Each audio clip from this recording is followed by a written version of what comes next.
Welcome to my channel. This is Check the Facts. Back in April, the Mueller report was officially released to the public, and the conclusion of the report didn't sit well with Democrats. They were livid that there was no evidence against Trump. They have been trying so hard to impeach him. We are in the middle of 2019 with the new elections coming up in 2020, and they are still trying to impeach him with a year to go. They have become so desperate that any tiny little piece of news they will blow out of proportions, like this one, headed by none other than Alexandria Ocasio-Cortez. Hope Hicks, who was former White House communications director, was subpoenaed, and the New York Times made the assumption that she may not show up. There's no truth to that. There is no lie to that. It was just an assumption, but it was a major mistake because, of course, Alexandria Ocasio-Cortez had to blow it out of proportions as usual. Then the Democrats made something out of nothing. Not only that, apparently now her future depends on her compliance. So how did this all start anyway? The reason for this speculation is because of the Don McGahn incident. He was also subpoenaed to testify in court because the Democrats weren't satisfied with the conclusion of the Mueller report. So they have been looking for ways to get back at Trump, and Trump ordered McGahn not to go because this was getting ridiculous. And for those of you who don't know too much about the Mueller report, I got a copy of it and I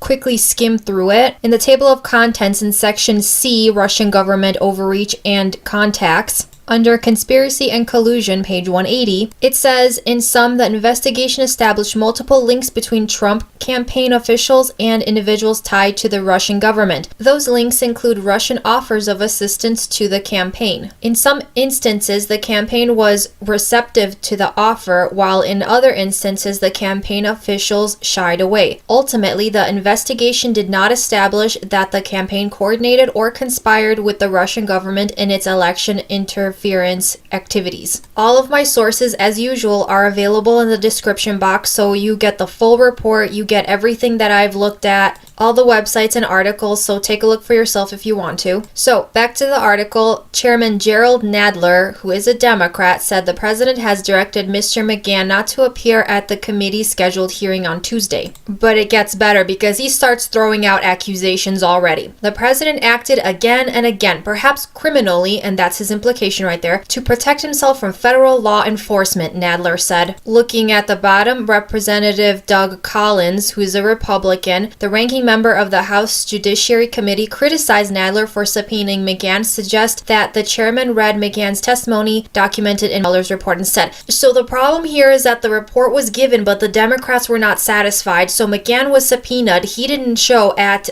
Trump's request, or order rather. So Nadler accused Trump of possible criminal activity, implying that he may have something to hide because McGahn didn't show up. That's not the problem. The problem is that the report was given. This needs to stop. This is now falling onto Hope Hicks because of this incident, and New York Times put out this story implying that she may not show up. So when Alexandria Ocasio-Cortez and the Democrats got a hold of this, now of course they have to make something of it. This is AOC's tweet. What gets me is news breaks that this woman is weighing committing a crime before Congress, and it's getting framed by the NYT, the New York Times, as some lifetime drama called Hope's Choice. This is a FMR admin official considering participating in a cover-up led by the president. Treat her equally. First of all, who said that she is for sure, absolutely not going to show up? Nobody. It's all speculation. I did find this article, however, where Mark Corallo, who was a spokesperson for Trump's legal team before resigning, apparently gave an account that Ms. Hicks responded that the emails will never get out because only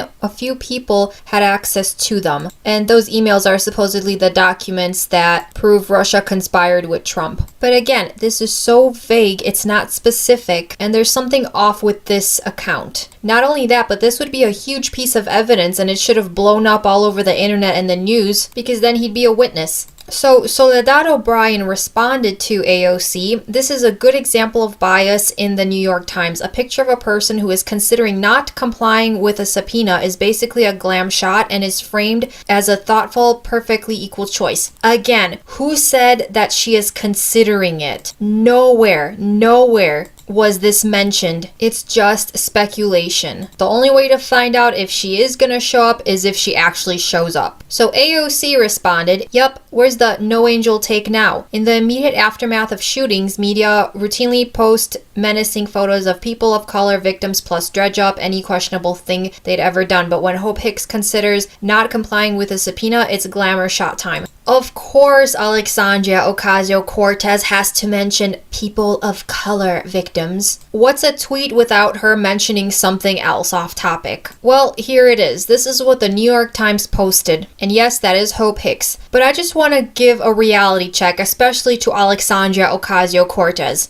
Hope Hicks barely ever takes pictures willingly. Not only that, she has the most incredible wall face ever. Plus, she is just naturally beautiful. So no matter what picture was taken of her, it could have just been her walking down the street, it could have just been her at some convention or meeting. Even if it wasn't posed, she would still look glamorous. Examples. She is just so pretty. No matter what angle, what time, and where, she's always gonna look amazing. Alexandria Ocasio-Cortez and every other Democrat in Congress doesn't even look half as good as Hope Hicks. I couldn't find one picture of her that looks as ridiculous as the faces that Alexandria Ocasio-Cortez has made in a week, let alone a lifetime. It's just her natural way. Look at the difference between Hope Hicks and Alexandria Ocasio-Cortez. And I'm not trying to bash Alexandria Ocasio-Cortez, it's just her natural look. But compared to Hope Hicks, Hope carries herself with the grace of a princess almost. She is always so prepared, game face on, wall face on. So to make a comment of her having a glamour shot on New York Times, to me just says jealousy. They have nothing else to dissect, so they are going to accuse her of looking good and make up a lie about her not showing up to testify when no one ever said that she won't. We'll just have to wait and see if she does. And that's the only way to find out, not spread gossip.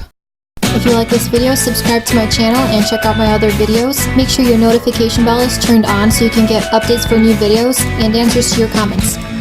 Educate yourself!